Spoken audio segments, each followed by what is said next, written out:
Welcome students. Today we are going to discuss Unit 6 Read 1 exercise. વિદ્યાર્થી મિત્રો, આજે આપણે રાઇટિંગ સ્કિલમાં W.1 જે એક્સરસાઇઝ છે એના રિલેટેડ આજે આપણે એક્સરસાઇઝ કરવાની છે. એક્સરસાઇઝમાં છે કૃતાર્થ has been elected as the general secretary of his school. He has to deliver a speech on his future plans and how he is going to fulfill them. Draft a speech for him in a 115 words. તો વિદ્યાર્થી મિત્રો, આપણને એક speech આપી છે જે આપણે board એક્ઝામમાં સ્પીચ રાઇટિંગ પૂછાતું હોય છે. તો આપણે જોઈએ કે અહીંયા સ્પીચ રાઇટિંગનો ટોપિક છે ફ્યુચર પ્લાન, કે કૃતાર્થનું ફ્યુચર પ્લાન શું છે એના રિલેટેડ એને સ્પીચ આપી છે.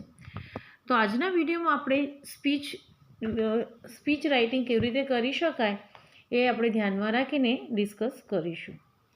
તો જોઈએ, કોઈ પણ સ્પીચ આપણે આપતા હોઈએ ત્યારે પહેલાં તો આપણે રિસ્પેક્ટેડ વર્ડ્સ યુઝ કરવા પડે છે. જેમ કે hello friends, I welcome you all in our first meeting after our school election. કે છે કેમ છો મિત્રો, શાળાની ચૂંટણી પછીની પ્રથમ સભામાં આપ સૌને આવકારું છું. At first I would thank you all for electing me as a general secretary. કહે છે કે મને GS તરીકે ચૂંટવા બદલ હું તમારા બધાનો આભાર માનું છું. I would try to satisfy your expectations with me real work of my team. હું મારી ટીમના કાર્ય વડે તમારી અપેક્ષાઓ પૂરી કરવા પ્રયત્ન કરીશ. It is a good that the school election is the first lesson of democracy of Mother India. તે બાબત પણ સારી છે કે શાળાની ચૂંટણી આપણે ભારત માતાની લોકશાહીના પાઠ શીખવાડે છે. We would work according to the guidance and suggestion of our school staff, elected member and anyone else having knowledge or a positivity in that area. આપણી શાળાના શિક્ષકગણ, ચૂંટાયેલા સભ્યો અને વિશિષ્ટ જ્ઞાન કે હકારાત્મક ધરાવતા સૌ કોઈના સૂચન અને માર્ગદર્શન મુજબ આપણે કામ કરીશું.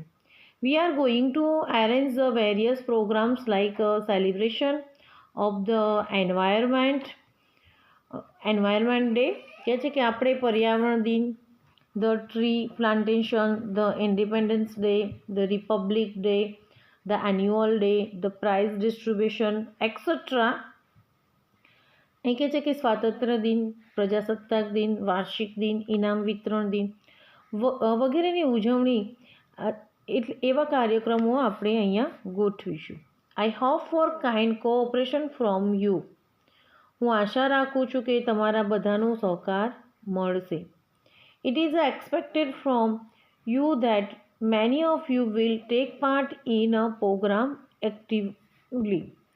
મને એવી આશા છે કે તમારામાંથી ઘણા લોકો કાર્યક્રમમાં સક્રિય ભાગ લેશે.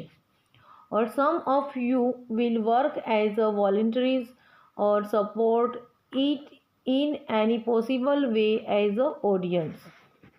અથવા થોડાક સ્વયંસેવક તરીકે કાર્ય કરશે. Once again thank you for the faith.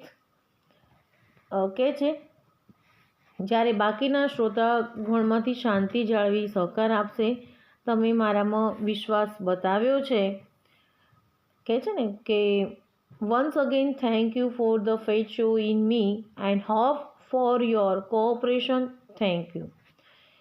કહે છે કે થોડા સ્વયંસેવક તરીકે કાર્ય કરશે જ્યારે બાકીના શ્રોતાગણમાં શાંતિ જાળવી સહકાર આપશે. તમે મારામાં વિશ્વાસ બતાવ્યો છે તે બદલ આપ સર્વનો ફરી આભાર અને તમારા સહકારની અપેક્ષા સાથે વિરમું છું. આભાર. કહે છે ને કે I hope for your cooperation. Thank you. તો વિદ્યાર્થી મિત્રો, આપણે સ્પીચ રાઇટિંગ આ રીતે કરવાનું છે. અહીંયા આપણને સ્પીચ રાઇટિંગ ફ્યુચર પ્લાન વિશે આપ્યું છે કે પોતે GS તરીકે ચૂંટાયો છે તો હવે શું કામ કરશે. તો એ રિલેટેડ આપણે કોઈ ફ્યુચર પ્લાન પોતાનું કે ઇન ફ્યુચરમાં હું આ રીતે બનીશ ને આવા કામ કરીશ તો એના રિલેટેડ પણ આપણે લખી શકીએ છીએ.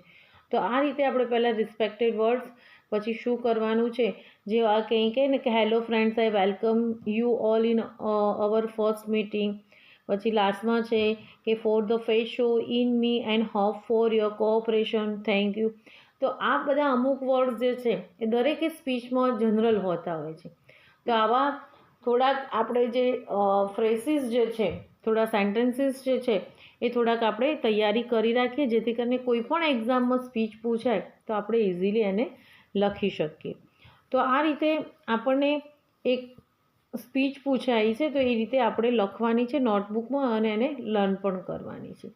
હવે સમજો કે તમને એવું કહ્યું હોય કે તમારા એન્યુઅલ ડેની થયેલી સ્કૂલમાં ઉજવણી વિશે તમારે બોલવાનું છે, અથવા તો તમે 10મું ભણીને સ્કૂલમાંથી તમે ફેરવેલ પાર્ટીમાં ઇન્વોલ્વ છો અને તમારે સ્કૂલના પાસ્ટ એક્સપિરિયન્સ વિશે બોલવાનું છે, તો એવી સ્પીચ લખવાની છે. તો પણ આપણે આ સ્પીચની મદદથી એ સ્પીચ ઇઝીલી લખી શકીએ છીએ. તો આ રીતે ઘણી બધા ટોપિક્સ ઉપર સ્પીચ પૂછાઈ શકે છે. ફરી એકવાર રિમાઇન્ડ કરાવી દઉં કે આપણી 5મી એકમ કસોટી 28 તારીખથી શરૂ થાય છે, તો એના રિલેટેડ તૈયારી કરવી અને સ્કૂલેથી આવીને નોટબુક લઈ જવી. Okay, thank you.